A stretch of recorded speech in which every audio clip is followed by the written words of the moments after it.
Why do people just think of themselves and not the environment?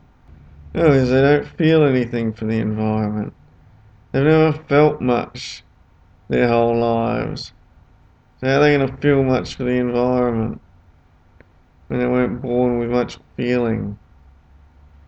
So what do? We all go to a grocery store and use money to buy packaging, to buy stuff that's got more packaging than food.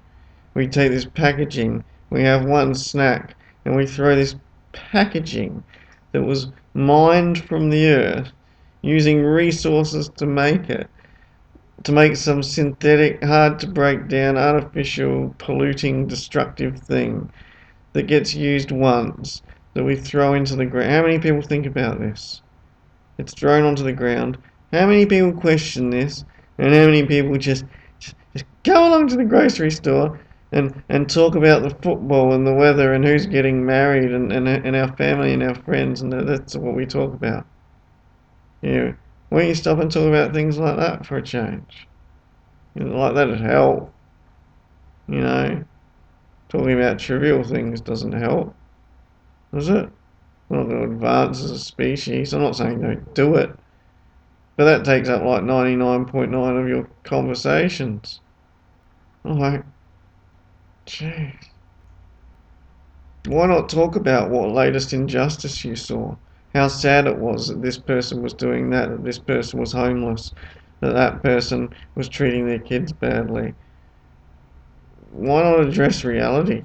We're not going to change unless you address reality. We're not going to change by living in la la land pretending such and such doesn't happen.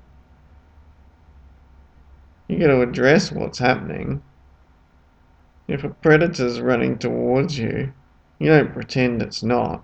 You address the situation. Mm. Cities are completely unnecessary. Get rid of them. They're a product of bad things. Yes, they're a product of bad things. Well, that's another topic that I'm not prepared to discuss. But what do cities do? What do they do? How do we live? Like, what's our relationship with the whole planet at the moment as a whole species? We we live in massive concentrations of high numbers of people, and we suck the life out of everything that's around in order to keep that high concentration in a small area going. So it takes a massive amount of land surrounding those cities to sustain those cities. Wrong. Wrong way, go back. Go back. Wrong. You got it wrong?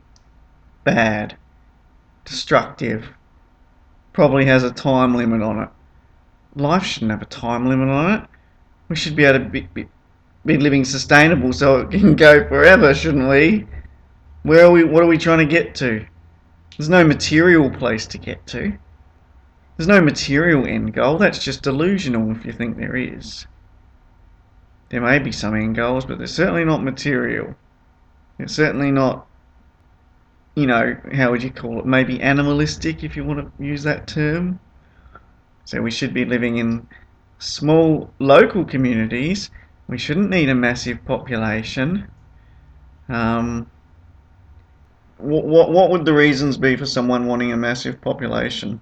Uh, Maybe they just love humans so much and don't care about anything else that lives, even though there's millions or whatever of different species out there that have a right to life as well, without being dominated by one species.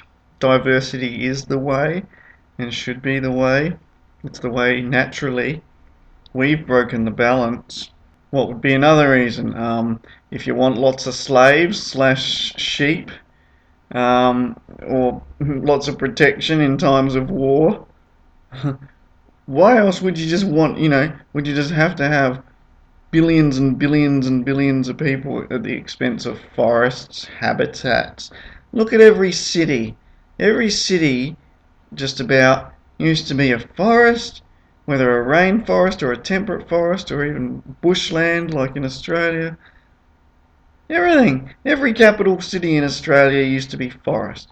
All the cities all over Europe used to be forest, or a lot of them, as far as what we're told, and it's totally believable as well. Just look at the climates. They were forests of some type. And what are they being replaced with? One species. What, is that all you're about? Is that as deep as you can go?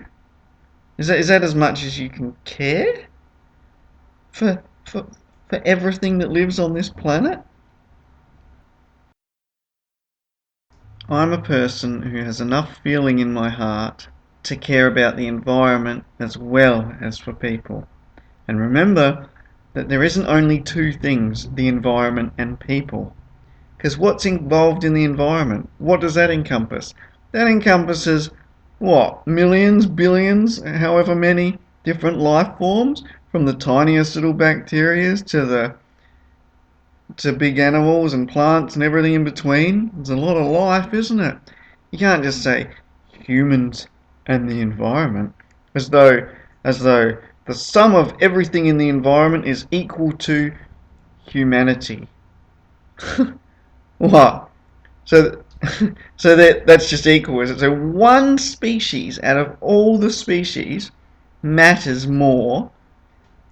No, yeah, one species out of all the species matters as much as all of the other species combined. Are you serious? Really? No, we need good education and a few more generations of light beings for you to see differently. And I hope we can get there. I hope this planet changes. It's not looking good. Every walk of life from the bottom to the top is not in a good state, does not have good principles. Everything should be conscious. What we decide to do as individuals and as a collective uh, should be consciously done um, using intelligence. And I've already said we shouldn't be living like this. Self-sufficient communes, for example, would be much better.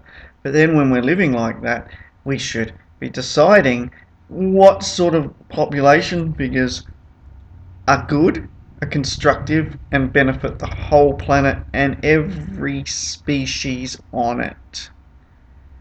And the ecosystem as well, with thought to how the ecosystem all works together.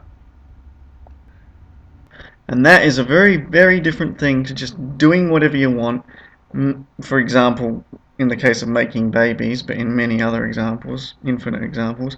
But in the case of making babies, that's very different to just making babies. Everyone just go for it, free for all, and we'll worry about it later. And there's no thought for how many we're going to have or how it's going to work and what the destructive repercussions are going to be.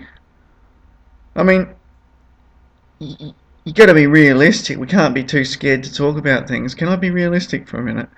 It does take a lot of resources to keep a human going for a whole lifetime. We're a pretty high demand species. We got a high metabolism. We eat a lot, and we're quite large for something in the animal kingdom. So to have more top order predators, which is what we are, than anything else, just doesn't make sense, does it? If you do your logic, how can you have more top order predators than anything else? It's ridiculous, isn't it? Do I need to explain why that doesn't make sense? Why that's unsustainable, unbalanced, why that's contradictory to any logical, ecological system which we see naturally existing on the earth?